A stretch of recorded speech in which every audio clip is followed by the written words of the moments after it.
Hi friends, welcome back to my channel. My name's Emily for new here. I apologize if you can hear my computer in the background. I am starting a new vlog. I am currently participating in 48-hour readathon, which is held by Reading with Merb. So we have a Discord, and every month we now are either going to be doing a 24 or 48 readathon. So we are doing a 48-hour readathon this time around. So it has been going on from 5 p.m. Friday and it will end 5 p.m. Sunday night. So it's currently 12:30 in the afternoon on the Saturday, and last night I was pretty much on sprints last night with Sheba and Shelves. Erin was hosting those with Sash from Sash Reads, so that was a lot of fun, and I made a little bit of progress on A Good Girl's Guide to Murder by Holly Jackson. This is a pretty much 420-ish page book. This is a YA mystery thriller, and I am obsessed with the characters so far. I am 186 pages in at the moment. I have stopped at chapter 19 and I am obsessed. I don't know why it has taken me so long to pick this book up. I would like to thank Liv from Endless Pages for recommending me to pick this up sooner, because she absolutely loves the A Good Girl's Guide to Murder series, and I'm so glad that I listened to her because I am so invested in this story. I am loving the characters.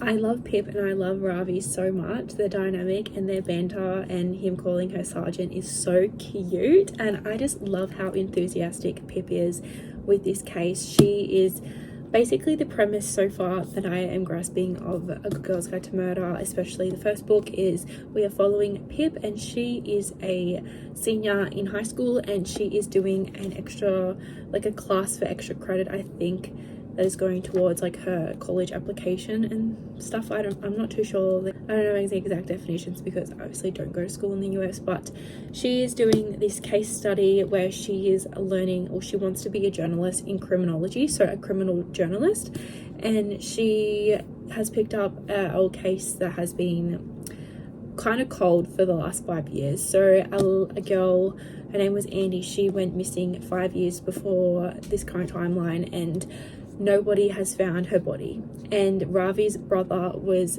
basically suspected of murdering her, and he committed suicide. So they think that Ravi's brother killed Andy Bell, and then he killed himself because he couldn't deal with the guilt. So that's basically what happened with the case.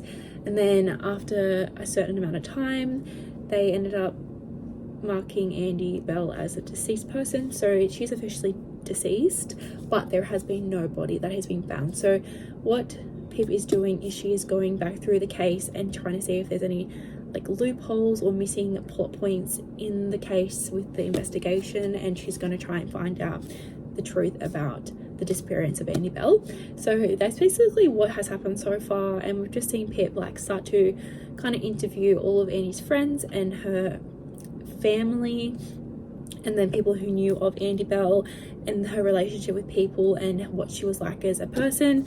It just gets very in depth into that sort of dynamic. And then also we see Pip form a relationship with Ravi, and he is so sweet, and obviously everyone mistreats him as the brother of a murderer and nobody likes him. He doesn't like to go out in their town because he is scared of what people will think about him and say to his face.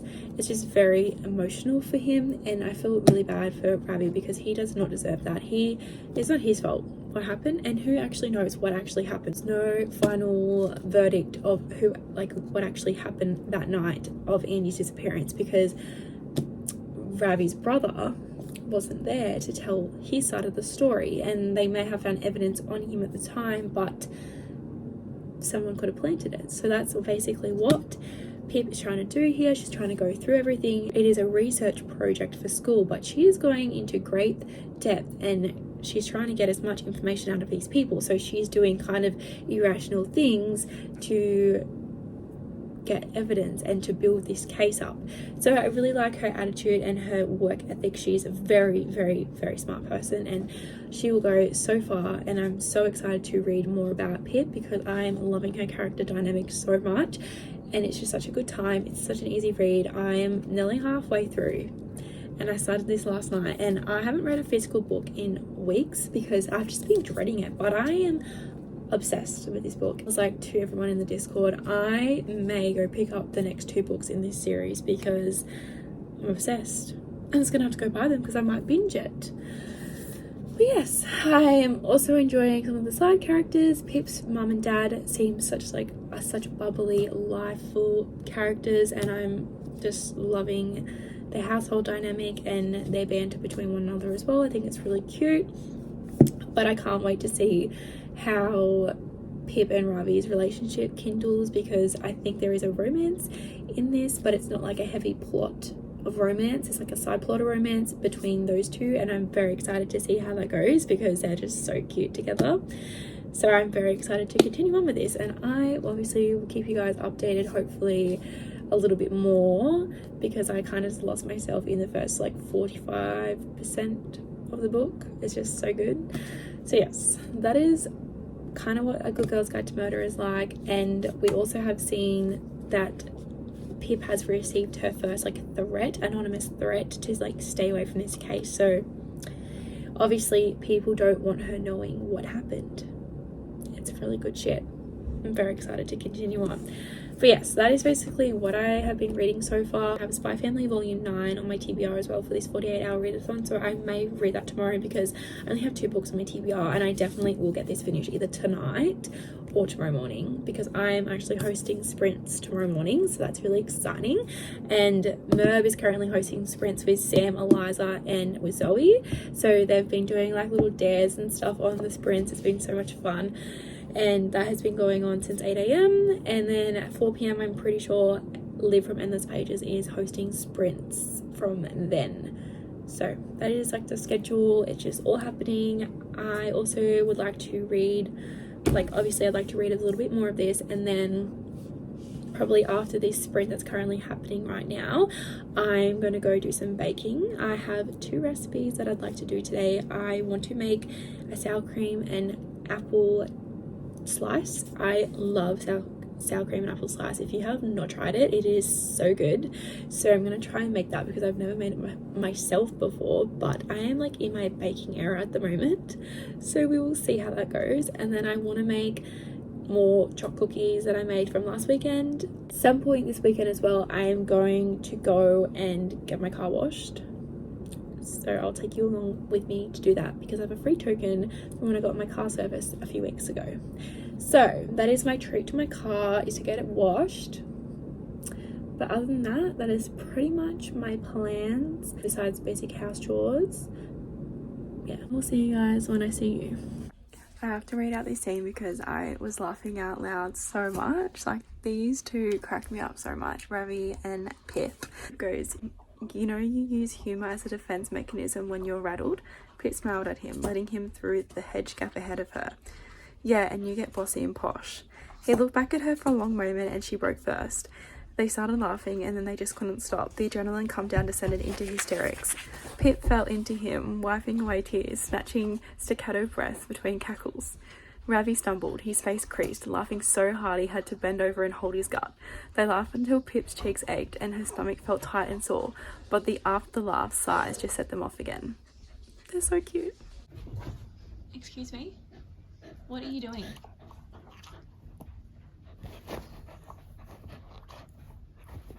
Destroying my couch.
35 of A Good Girl's Guide to Murder. I'm not okay. I'm not okay.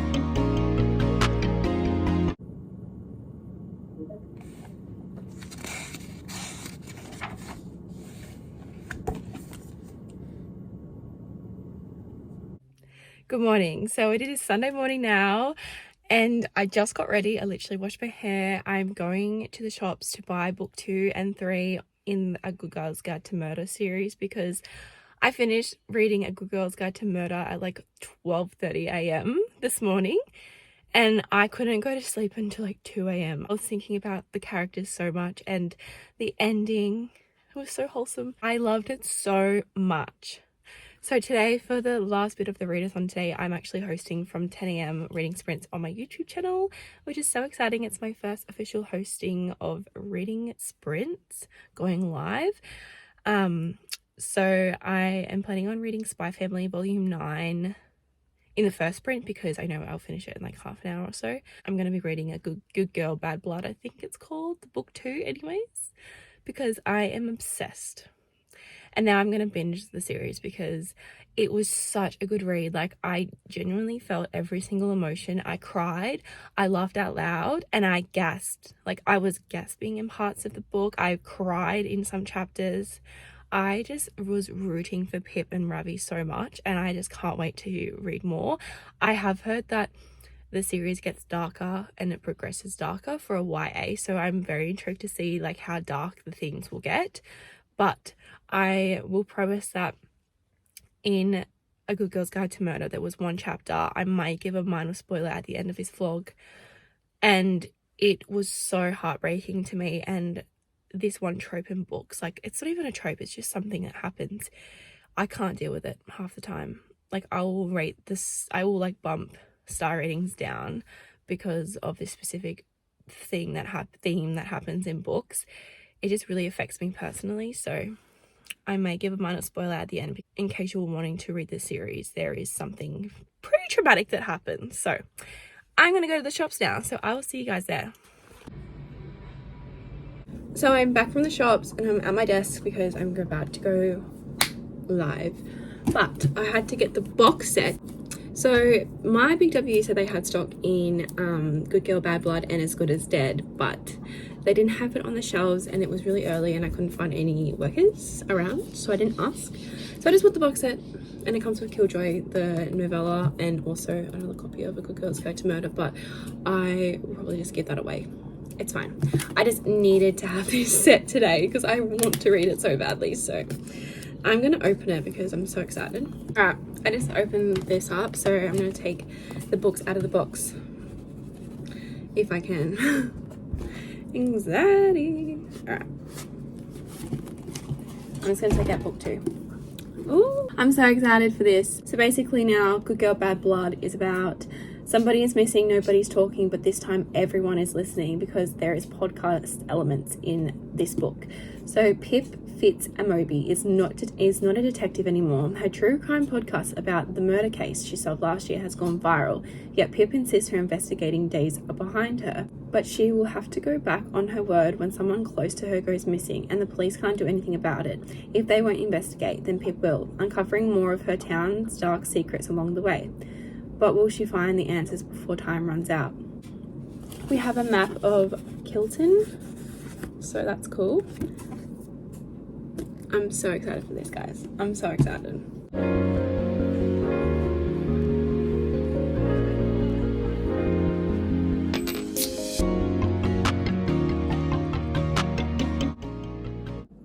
Just reading the first chapter, I literally got goosebumps. This is gonna be a wild ride, I already know it.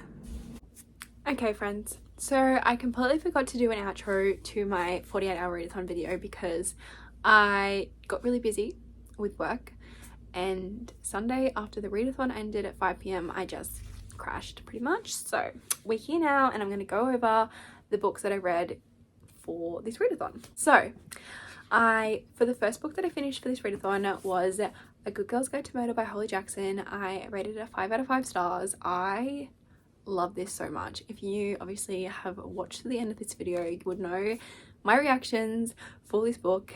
There was so many reactions. I was laughing out loud, I was giggling, I was gasping, I was crying. I cried in multiple parts. It was so emotional in some aspects, in some chapters. So I'm just going to give you a minor spoiler warning if you are sensitive with animal cruelty and dogs dying in books.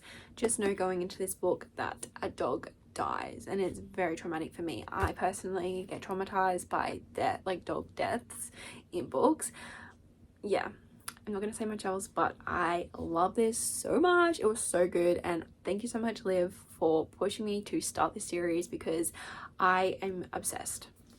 I finished Spy Family Volume 9. I gave this one a 4 out of 5 stars. There was one chapter in this book that kind of gave me the ick. So yeah, I didn't like that overly too much, especially, I don't know, I just thought it was weird. I'm not gonna give everything away because obviously volume 9, but Becky is like she kind of annoys me sometimes. I mean, she's a kid, she's literally like 7 or 8, but far out, she's annoying. So yes, 4 out of 5 stars. I still love this series with my whole heart. It is a 5-star series, but now I have to wait for volume 10 to come out in January, I think. So we'll be waiting a few more months still. And finally, I read, I think, 60 pages. I'm currently up to page 120, but I read 60 pages of Good Girl Bad Blood before the timer went off before the 5 p.m. on the Sunday. So I got 60 pages in. I get a lot. There is a podcast element. Pippa started her own podcast, which has blown up. It's gone viral after what happened at the end, obviously, what happened throughout book 1, because she was doing a analysis on Andy. So it was really good.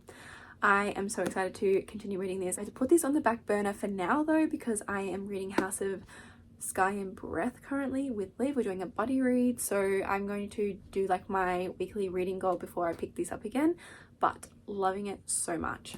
Those are the books that I started and read in this reading vlog. I really hope you guys enjoyed. I hope you enjoyed my little cooking baking segment as well. I am going to be trying to incorporate baking into my weekend routines because I am just loving it so much. It is such a therapeutic thing for me. I just really enjoying it. But yes, I hope you all enjoy this video. Please don't forget to like, comment and subscribe. It really helps my channel grow, and I'll see you on my next one. Bye.